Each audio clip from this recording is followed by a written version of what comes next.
Breakfast, যদিও ঠান্ডা জল হয়ে গেছে কিন্তু খাওয়ার টাইম আমি পাইনি এখনো। ভিডিওটা লাইক করলাম, বার্থডে ব্লগটা খুব ভালো করে এডিট আমি করতে পারিনি কারণ সকাল থেকে আমি হেডফোন খুঁজে পাচ্ছিলাম না। এবার উইদাউট হেডফোনে এত বড় ব্লগটা। কুপন আছে 60 টাকা, এই কুপনটা ধরো একটু। এটা পায়েস আর পার্সেলের ব্যবস্থা আছে। তো এখানে এসে একটুখানি দাঁড়ালাম। ও আচ্ছা,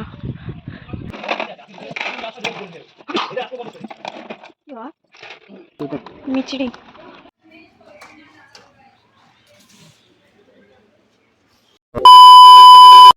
high guys, good morning, welcome back to my Bangla blog channel. I hope তোমাদের আজকের ব্লগটা দেখতে ভালো লাগবে। তো চলো আজকের ব্লগটা স্টার্ট করা যাক। ফাইনালি দুদিনের মধ্যে আমার ওভার। আজ থেকে আবার নর্মাল ব্লগ স্টার্ট হবে, নর্মাল লাইফ স্টার্ট হবে। দুদিন খুব এটা ওটা করে নিয়েছি।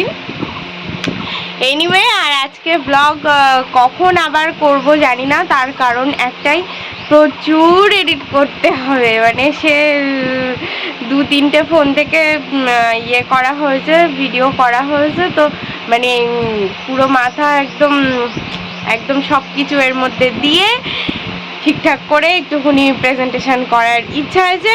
তো এই জাস্ট স্টার্টটা করে রাখলাম, বাকি এখন আর কিচ্ছু করবো না। সোজা আমি ইনফ্যাক্ট বিছানাটাও তুলিনি, জানো, বিছানাটাও ওইভাবে আছে। আর ওখানে আমার আর বাবারে কালকে যে দুটো আউটফিট পরেছিলাম ঝুলছে দরজার মাথায়, ঝুলতে থাকুক, কিছু করার নেই। আমি আগে এডিটটা কমপ্লিট করি, মানে স্টার্ট তো করি, কমপ্লিট কখন হবে জানি না, তারপরে দেখছি কি করা যায়। Good morning and welcome to the model paradise. সকাল সকাল উঠে স্নান করে রেডি, তো এখন যাচ্ছি পড়াতে। আর গরমও পড়ছে জঘন্য, কালকেও যেরকম পড়েছে আজকে সকাল থেকেও সেরকম গরম, কারণ 2 দিন বাদ তো হয়েই যাচ্ছে স্নান। তো এখন চলো পড়িয়ে এসে তারপরে দেখি। পড়িয়ে বেরোলাম, যাচ্ছি এখন বাড়ি। তো যাই, তারপরে দেখি কি করা যায় না। এই যে ব্রেকফাস্ট, যদিও ঠান্ডা জল হয়ে গেছে কিন্তু খাওয়ার টাইম আমি পাইনি এখনো। মাই বানিয়েছে। পুরো এইখানটা মানে ব্যথা করছে এবার, লিটারেলি বিছানাটা পর্যন্ত তুলিনি। আমি ঘুম থেকে উঠেই জাস্ট বসেছি। এখন কটা বাজে? 10:05 হয়ে গেছে অলরেডি, কিন্তু কমপ্লিট করে উঠতেই পারিনি। ডট 12টা, আর এই জাস্ট আমি ভিডিওটা লাইক করলাম, বার্থডে ব্লগটা খুব ভালো করে এডিট আমি করতে পারিনি কারণ সকাল থেকে আমি হেডফোন খুঁজে পাচ্ছিলাম না। এবার উইদাউট হেডফোনে এত বড় ব্লগটা এডিট করা মানে আমার দ্বারা সম্ভব হচ্ছিল না। পুরো ঘাড় মাথা যন্ত্রণায় মানে ছিঁড়ে যাচ্ছিল লিটারেলি। যেটুকু পেরেছি সেটুকুই আমি এডিট করে মানে ফাইনালি পোস্ট করলাম। আর এই অবস্থা কারণ আমরা একটু বেরিয়েছি, আর আমার হেলমেটও ওই বাড়ি, সানগ্লাসও ওই বাড়ি, সব কিছুই ওই বাড়ি। আর মানে এই রোদ্দুরের এই গরমের মধ্যে আমাকে আর আই ডোন্ট থিঙ্ক কি আজকের পরে আর খুঁজে পাবে তোমরা। এনিওয়ে, কোথায় যাচ্ছি এখনো পর্যন্ত ঠিক হয়নি, বাট হ্যাঁ বেরিয়ে গেছি, ফাইনালি পৌঁছে গেছি। বাপরে, লোকনাথ বাবার ওই কি কচুয়া ধামে। আর মানে এসে সানগ্লাসটা সে যেটা ছিল সেটাই নিয়ে আসতে পারতাম, নিয়ে আসলাম না, পাকাও মেরে যে দূর ভালোটা নেই, থাকে নিয়ে যাব না, এইসব করে সানগ্লাসটা তো আনলাম না। আর পুরো মানে চোখে আমার যে কী হচ্ছিল, এসে এই রুমালটা, ঠান্ডা জলটা যে ছিল না, ওই মানে ফ্রিজে জল এনেছিলাম 1 বোতল, 2বার করে রুমালটা ভিজিয়ে পুরো চোখে এতক্ষণ বসে বসে সেঁক দিচ্ছিলাম। এখন বসে আছি মন্দিরে। মন্দির যদিও বন্ধ হয়ে গেছে, 1টা থেকে কটা থেকে, সকাল 8টা থেকে 12টা আর বিকেল 3টে থেকে 8টা মন্দির ওপেনিংয়ের টাইম। তো সেজন্য আমরা এসছি, তো ওরকম মিনিট 20 মতো হচ্ছে, মন্দির বন্ধ হয়ে যাওয়ার পরেই এসছি।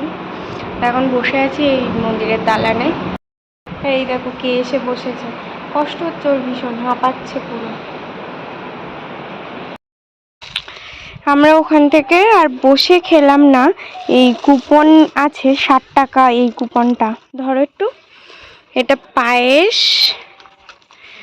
আর পার্সেলের ব্যবস্থা আছে, তো আমরা পার্সেলই নিয়ে নিলাম। পোলাও, আলুর দম, তলায় খিচুড়ি তাহলে তলায় হবে হয়তো, বললো খিচুড়িও আছে। তো এটা হচ্ছে প্রসাদ। আর এই যে এই অফিস, কি অফিস ডোনেশন সেন্টার, এইটা হচ্ছে ওই কুপনের কাউন্টার। আর তার পাশে এখানটা দেখতে পাচ্ছ, এইখানটা খাওয়ানো হচ্ছে। আর এটা হচ্ছে পুরো মন্দির চত্বর। মন্দিরটা যদিও, আসল মন্দিরটা ওই দিকটায়, যেটা বন্ধ এতক্ষণ যেখানে বসেছিলাম। আর এই যে সমস্ত চত্বর, বাট ফুল বন্ধ এই দুপুর রোদ্দুরে। দেখতেই পাচ্ছ এই এই এই দোকানেরই একটা বেঞ্চ ছিল এখানে, সেটাতে বসেছি। আর এদিকে সমস্ত কিছু বন্ধ। এত গরম, মানে বাইরে তো তাকানো যাচ্ছে না, বেরোনো যাচ্ছে না। বাট স্টিল এতক্ষণ ওখানে যে বসেছিলাম না, মাঝে মাঝে কারেন্টও অফ হচ্ছে, কিন্তু না সেই মানে ভীষণ কষ্টটা একদম হচ্ছে না সিরিয়াসলি। মানে এখানে ধরো ফ্যান নেই, কিছু নেই, বাট যেটুকু হাওয়া আছে বা যেটুকু ছায়া আছে, মানে তাতেই যেন অনেকটা শান্তি লাগছে। মানে এই গরমটা সিরিয়াসলি বোঝা যাচ্ছে না এখানে, জানি না কেন, বাট হ্যাঁ এটাই হয়তো লোকনাথ বাবার কৃপা। সিরিয়াসলি মানে এই এই সামনের এই পোর্শনটায় গেলে যে অবস্থা হবে, তার থেকে অনেক বেটার পজিশনে আছি ইনফ্যাক্ট। আর সেই শীতকাল থেকে প্ল্যান করছি একটু কচুয়া যাব, যেহেতু অনেকটা দূরের জার্নি না, তো সেই জন্যে ইচ্ছা ছিল যে বাইকেই যখন আসবো তখন একটু ঠান্ডা ঠান্ডা আসলে কি মানে ভালো লাগে, কষ্টটা একটু কম হয়। তো সেই প্ল্যানিং তো করেই গেলাম, শুধু সাকসেসফুল তো হলো না। বাট ফাইনালি হুট করে আজকে আসলাম, এসে একেবারে খারাপ লাগছে একদমই না, ভালোই লাগছে। কিন্তু মানে রাস্তাটা খুবই মানে আস্তে আস্তে, যে রোদ্দুরটার জন্যে, তাছাড়া আর কোনো সমস্যা নেই। তো ওটা ভীষণ কষ্টকর। তোমার হাতে কি হয়েছে? বেসিক্যালি পয়লা বৈশাখের দিন আসার আরও একটা চান্স নিয়েছিলাম, কিন্তু হয়নি। তো আজকে মানে পয়লা বৈশাখে যা যা করতাম আজকে তাই তাই করার চেষ্টা করব। I know it's not possible. আজকে টাকিতে মানে হাসনাবাদে আবার রামনবমীর মিছিলও বেরোবে, তো মানে ফিরতে ফিরতে যে রাস্তাতে মানে কতটা ব্লকড হবে কি হবে ঠিক বুঝতেও পারছি না। তো ওদিকেও একটা চিন্তাভাবনা কাজ করছে। বাকি পড়ানো তো আছে, কি করব বুঝে উঠতে পারছি না। তো এখনও কোনো কিছু ডিসিশান নেইনি আপাতত। 3টে বাজুক, মন্দিরটা খুলুক, এসেছি যখন একটু দর্শন করে তারপরেই যাব, এটাই হচ্ছে ব্যাপার। এখানটা সুন্দর একটা পুকুর পাড় আছে, তো এখানে এসে একটুখানি দাঁড়ালাম। ও আচ্ছা, এটা নাকি বাবার দুধ পুকুর এখানকার। বাড়ির জন্যও একটা পার্সেল নিয়ে নিলাম, আর ওটা আমরা দুজনে মিলে খেয়ে নিয়েছি। আর এইটা একটুকুনি মানে প্রচুর গরম, তো নইলে বাড়ি যেতে যেতে নষ্ট না হয়ে যায়, সেজন্য একটুকুনি মুখগুলো খুলে দিয়ে রেখেছি ব্যাগের মধ্যেই। এই যে মালা, এখান থেকে আমরা পুজোর ডালাটা নিয়ে নিচ্ছি।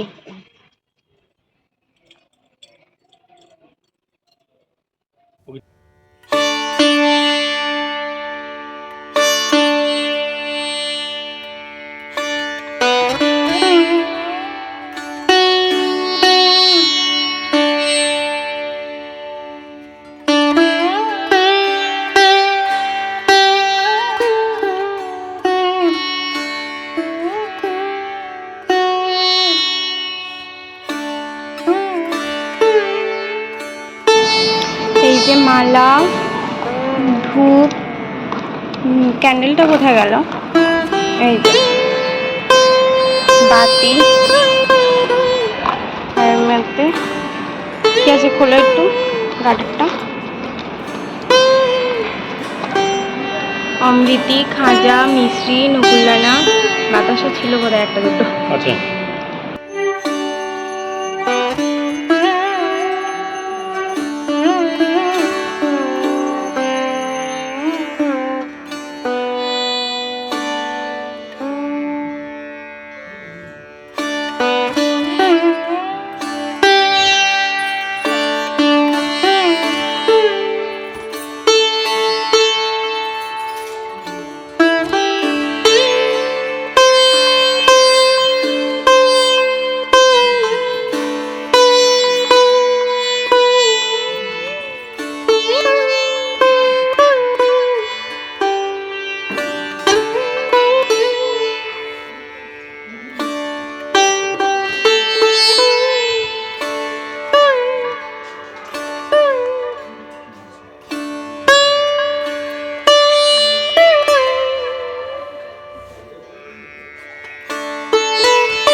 মন্দির ওপেন হলেই প্রথম পুজো আমরা দিলাম, পুজো দেওয়া হয়ে গেছে, এবার বাড়ি যাব আর কি। বসে হচ্ছে তো মিছরি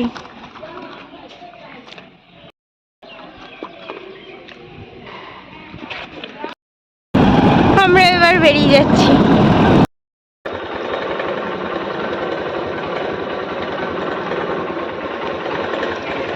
চলো, this is much much much needed. বাড়ি এসে, হ্যাঁ পুষে রেখেছি তো সব লোকজন। ফোন করলে বাড়ি এসে খেয়ে দে, শুভ আছে, দীপা আছে, এদিকে সুমনা আছে, আরে শোনা গো আমার, এতটা ফালতু দেরি হলো। বাড়ি এসে খেয়ে দে, এখন যাচ্ছি পড়াতে। পড়ানো তো আমার হয়ে গেছে, বেরিয়ে গেছি। আর রামনবমীর মহা মিছিল বেরিয়েছে, আমি আওয়াজ পাচ্ছি পুরো। এবার মানে ভয় পাচ্ছি যে আমি টোটো পাবো কিনা। এখন যাই তাড়াতাড়ি রাস্তায় গিয়ে দেখি পরিস্থিতিটা কি। বাড়ি এসে এই যে এক ব্যাগ মালপত্র নিয়ে, এগুলো কাচতে হবে সমস্ত, পুরো এক ব্যাগ। যাচ্ছে এখন ওই বাড়ি, জল থাকলে এখনই কাচবো। জল যদিও বললো যে হ্যাঁ তোলা আছে, আর যদি ইচ্ছা হয় তাহলে কাচবো, আর যদি না ইচ্ছা হয় তা রেখে দেবো। নেই ও না, চশমাটা খুলে নিলাম, দেখ কি অবস্থা। তুই কানা রে ভাই, তুই কানা, স্বীকার কর, স্বীকার কর। এখন এই কেকগুলো নিয়ে আসতে বললাম, একটু বাড়ি নিয়ে যাবো, আর এখানে সবাই একটু একটু খাবে। আর হচ্ছে বাড়ি কাউকে তো দেওয়া হয়নি, তো আমি এখন একটু নিয়ে যাবো। কি হচ্ছে, বক্সটা তো নষ্ট হচ্ছে, তোল ওপরে। যেটা করছিলি সেটা কর, যেটা করছিলি সেটা কর। কি করবো? এটা কি? তুমি ঘুমোই দেখো এইটা কি? এইটা কি? কি এইটা কি? এটা পাইপ। এটা কি করছিলি? খাচ্ছিল। খা, খাইছি তো। খা। এই দেখ এখানে কতটা আছে, দেখ। থাকবি যা। নষ্ট করিস না, টাকা দিয়ে তো কেনা। আমি খাবো কেন? আমি তো খাইনি, আমি তো খাইনি, তুই তো খাচ্ছিলিস। খা, খাইছি তো। তা খা। আর খাবো না, আছে এখনো। থাকবি যা। কি করবো তা? কি করবো তা? এই দেখ, ধরে রাখে আমার দিকে। ওই বাড়ি থেকে বাড়ি এসে সবাইকে একটু একটু কেক দিলাম, প্রসাদের মতনই ভাগে পড়ে। ওই কেক কাটলে আর কিছুই থাকে না, তাও একটু একটু সবাইকে দিলাম। আর এই ডিনার করা হয়ে গেছে আমার। আর এই চুলটা আমি আজকে সকালে স্নান করে বেঁধেছিলাম, এখনো পর্যন্ত খোলার সাহস হয়নি। তো এবার একটু খুলতে হবে, আবার আঁচড়ে বেঁধে যাব, তারপর ফ্রেশ হতে স্নান করতে। আর এডিটটা আমি রাত্রে করে রাখবো, সেই জন্য একটু তাড়াতাড়ি, আর কোথায় সেই 11:30 হয়ে গেছে। বাট এডিটটা আমার কমপ্লিট করে রাখতেই হবে, কারণ সকালে অনেকগুলোই কাজ আছে। Well, that's all for the day. I hope তোমাদের আজকে ব্লগটা দেখতে ভালো লেগেছে। যদি ভালো লেগে থাকে please do like, share and subscribe the purple paradise. আবার দেখা হবে কালকে with a brand new blog. Till then, টাটা, bye bye, good night. I've changed for the better this time. I thought I would never be fine.